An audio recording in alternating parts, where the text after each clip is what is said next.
বাংলাদেশ এখন মহাবিপদে। ইনজুরির কারণে বিশ্বকাপ থেকে ছিটকে গেছেন শরীফুল ইসলাম এবং এখনও ইনজুরির কারণে মাঠে পরিপূর্ণরূপে খেলতে পারছেন না তাসকিন।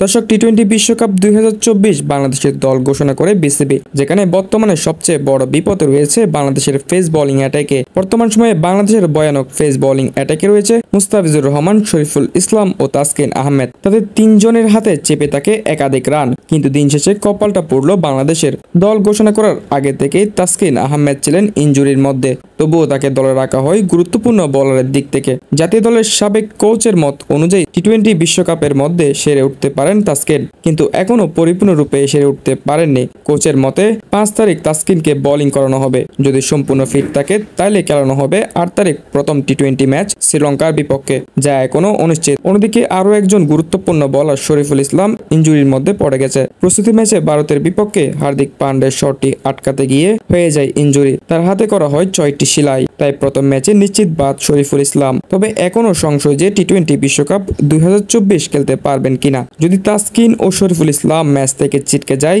তাহলে বাংলাদেশের সবচেয়ে বড় ক্ষতি হবে পাওয়ার প্লের ওভারগুলোতে। ফিস ব্যতীত তেমন কেউ থাকবে না যারা রান চাপিয়ে রাখবে। দর্শক, এখন শুধু অপেক্ষার পালা যাতে তারা দুজন যত তাড়াতাড়ি সম্ভব সেরে ওঠে। তা না হলে বাংলাদেশের দেখতে হবে রানের বন্যা।